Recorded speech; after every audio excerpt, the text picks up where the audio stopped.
Akasbani Imphal Ngangbom Nganthoi na pau pajari ahanbada maru oiba pau Manipur gi hauzik oiriba phibam asi yenglaga loan lawba amadi loan singbaga mari lainana khudongchadaba singkoknaba RBI gi guideline gi makhada thabak lawkhatlagani Imphal West amasung Imphal East gi oina ngase yokpung 5 dagi numidang wairam pung 3 phawba curfew komthokli amasung Pradhan Mantri Narendra Modi ngasi Uttar Pradesh ta satuna tongan ba saukha thorangi project kya sangagani kharagi na jatra hongani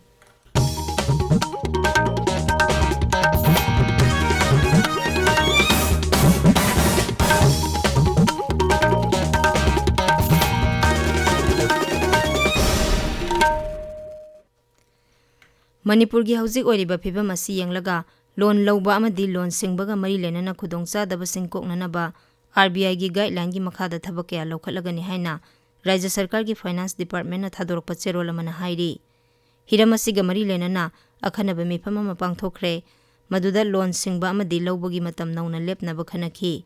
masida personal pension vehicle housing loan amadi EMI na singba yauri Manipur da leriba bank chani nifumathoi gi manungda chani taranipan hauzik hangli ATM chahum mariputara taruk leibagi manungda chahum kun hangli haina mifamadu da phongdokhi atopa hauzik hangdana leriba bank branch sing athubada hangnanaba mifamaduna mari lenaba singda khanghanki khulai paiba sakhangdaba miyoi singna haukiba hingda nongmai kapsilakpagi thodokta Bisnupur jila gi phogakchau ikhai awang lekai dagi sahi nauriba nupa masa ama leikhidre Ikhoigi paumin hai haukiba hingi nongyai matung pung amarom tarakpa adwaida afaba makhalgi khulai paiba sakhangdaba miyoisingna phogakchau ikhai awang lekai amasung kwaktagi saru kharada nongmai kapsilakhi nongmai kapsilakpa aduda khunjasing safagadaba maphamsingda chenthoknarakhi leikidraba nupa masa adusu saka ani panba gari masa tongduna ahing aduda lanjelakpada kwakta area gi turel amagi torbanda sakhangdaba singna nongmai kapsilakpada mabukta nongmaina panduna sokhi Tungda laikana nabagi damak hospital tamna pukhalakpagi lambida mahak leikhidabani hairi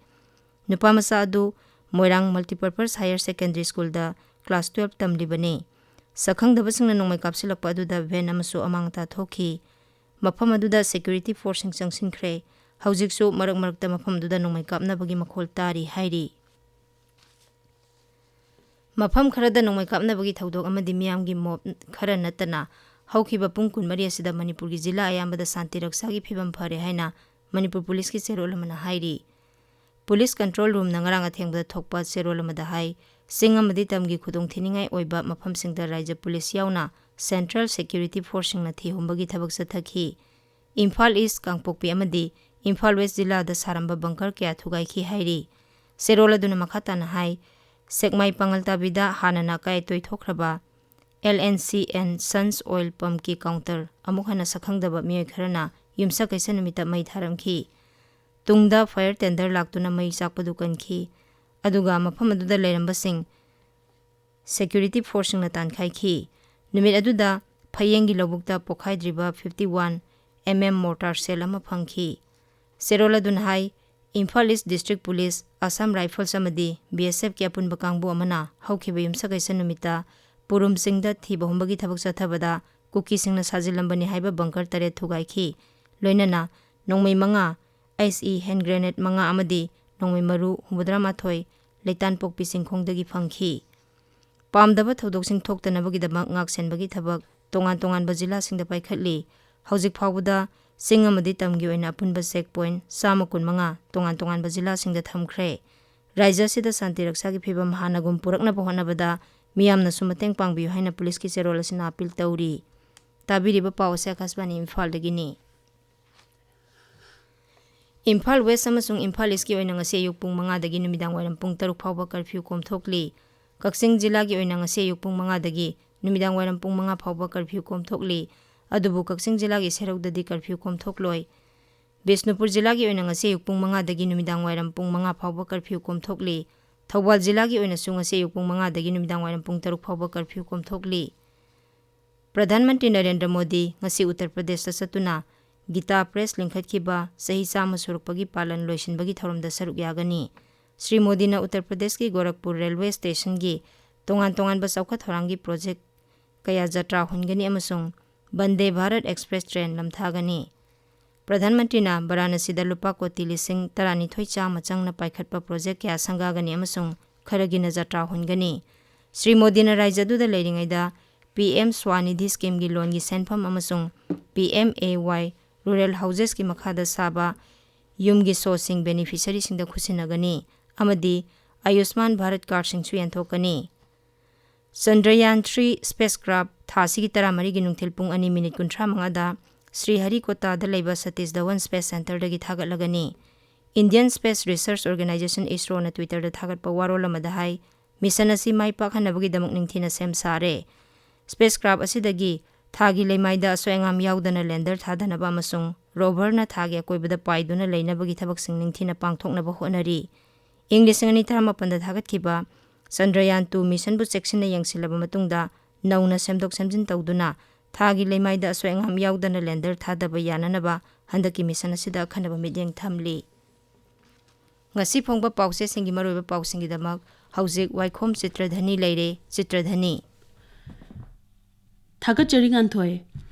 Home Ministry na ngasi dagi kuki luchingba singa wari saragani parliamentary panel mifam da opposition gi MP sing yaukidaba amasung kom phurup ki khunjatara tekta kaidana khusina khibagi pau na ngasi phongba pauchi sing da maroiba pau oiri. Pokna famda Home Ministry na ngasi dagi ITLF amasung kuki luchingba singa wari saragani haina ahan ba headline tawri pau asi huyelan pau amadi People's Chronicle da su ahan ba headline tawri. Sangai Express Manipuri edition da Manipur gi issue khana si haiba yakidre haina color headline gi makhada opposition gi member sing hogatuna thoki haina ani shuba headline tawri pau asi gi manungda ngasi dagi kuki issue group singa wari sagadawri haina box item oina fongli. Sana leibakta tokhaiba lengak phangdriba fawba ishana lengak charagani haiba kuki inpi gi wafam banner headline da fongli masigi makhada atopa lamda laikiba kuki sing athubada halaknaba khangan khre haina color headline tawduna fongli. Pauchi asigi anchor kalam dana tangdu leitaba puraknaba Nagaland gi mihut singna laison thorom pangthokre haina fongli. Ireivakta miyam gi ihul khangna Manipur da santi puraknaba BJP gi national leader sing da taksilamle haiba BJP Manipur Pradesh ki president A Sarda Devi gi wafam ahan headline da fongli.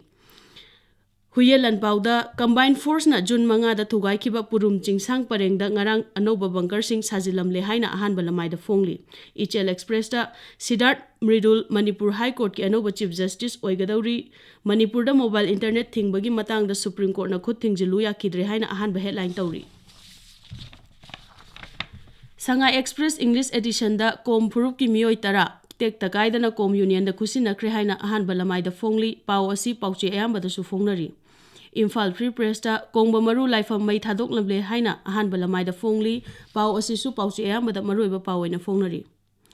Tamenglong da fongba Ganfew Mail da Nagaland gi civil body sing Manipur da laktuna peace amasung solidarity gi promote toramle amadi opposition gi MP ahum Manipur gi fibam gi matang da khanasi haiba yadabadagi parliamentary standing committee mifam dagi sauduna thokre haina ahan balamai da fongli. Tamenglong Times da santi puraknabagi damak changsilakpa khongthang gi saruk amo oina left party gi mihut sing Manipur da laklagani haina ahan balamai da fongli. Nganthoi Thagatsari Chitradhani Aroibada maroiba pau amuk hana